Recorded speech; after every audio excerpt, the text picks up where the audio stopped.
Te cuento la fascinante historia de los mercados de la Plaza Mayor de la Ciudad de México.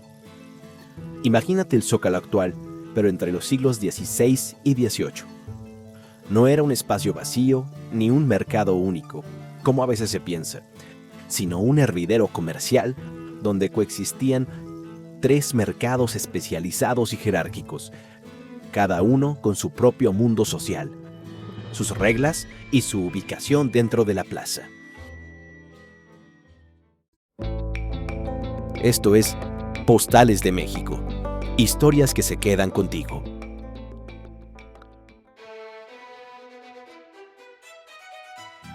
Primero estaba el mercado de bastimentos, ubicado al oriente junto a la acequia. Aquí, indígenas de los pueblos cercanos traían hortalizas, frutas, leña y carbón. Pero esto no era un acto libre de comercio. Al principio, tras la conquista, era un tributo gratuito y forzoso para abastecer a los españoles. Con el tiempo, se volvió un abastecimiento obligatorio controlado por la ciudad, que fijaba precios tan bajos que a los indígenas no les dejaban ganancia. Esto generó desabasto y dio pie a la regatonería, donde españoles y castas se colaban como intermediarios, comprando barato a los indígenas para revender más caro, lo que a la larga marginó a los propios indígenas a solo transportar y vender.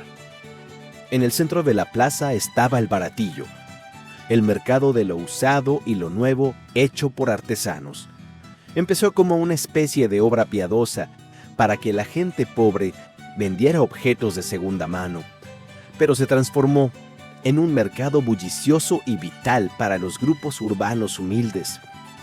Allí se vendía de todo, desde trastos viejos hasta manufacturas nuevas hechas al margen de los gremios, e incluso mercancía de contrabando o robada.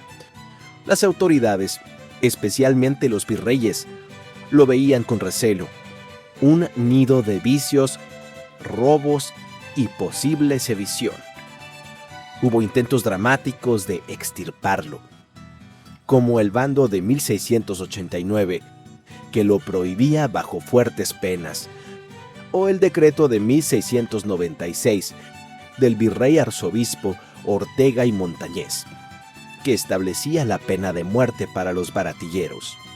Pero el baratillo sobrevivió, protegido por su función social y en el fondo por la complicidad del propio ayuntamiento, que cobraba rentas por los puestos.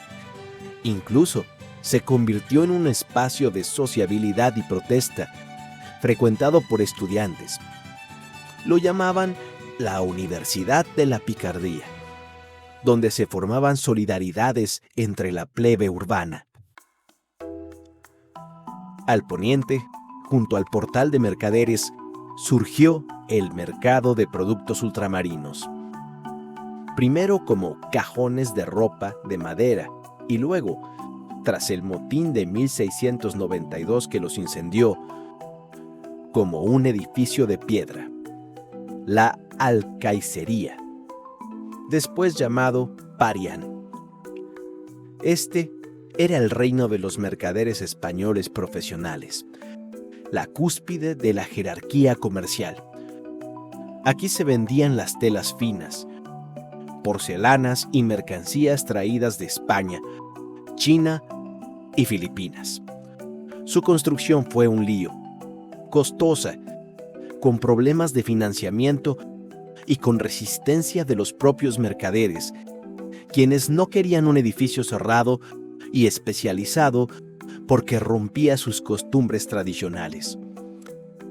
Y es que la costumbre tradicional era lo que daba vida a toda la plaza, el sistema de arrimos.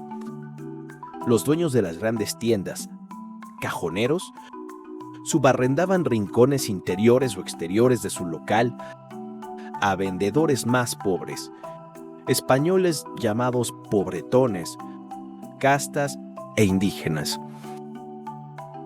Estos arrimados pagaban una renta, pero a cambio obtenían la protección y el prestigio del comerciante establecido.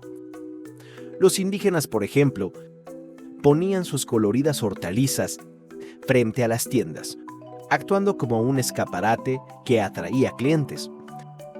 Esta relación simbiótica y jerárquica era el verdadero motor del comercio, no la libre competencia. El gobierno de estos mercados era un baile de poderes. Por un lado, el cabildo o ayuntamiento era el propietario de la plaza y otorgaba licencias, cobraba arriendos y veía en los mercados una vital fuente de ingresos. Por otro, los virreyes y la Real Audiencia intervenían por razones de seguridad, orden público o para imponer políticas de la corona, como los intentos de acabar con el baratillo. Un personaje clave que supo navegar este conflicto fue Francisco Cameros, el asentista que durante 53 años administró como concesión privada los puestos de la plaza. Él agrupó a los vendedores por giros, creó calles entre los puestos y manejó todo un sistema de cuotas formales e informales, llamadas comodidades. Su gestión consolidó la especialización económica, los cajones para el comercio mayorista y los puestos del baratillo y de bastimentos para el menudeo bajo control municipal. Así funcionó este ecosistema único hasta finales del siglo XVIII. En 1791, el virrey Revillagigedo, con una nueva visión urbana que buscaba despejar la plaza principal, ordenó trasladar los puestos al mercado del Volador y el baratillo a la Cruz del Factor. Solo el Parián permaneció hasta 1843, cuando Santa Anna ordenó su demolición. La Plaza Mayor no era un caos comercial, sino un microcosmos complejo y organizado de la sociedad novohispana. 3 mercados: bastimentos, baratillo y ultramarinos. Una estricta jerarquía social reflejada en los arrimos. Un sistema monopolístico alejado del libre mercado y una tensión constante entre las autoridades locales que sacaban provecho y las virreinales que querían control.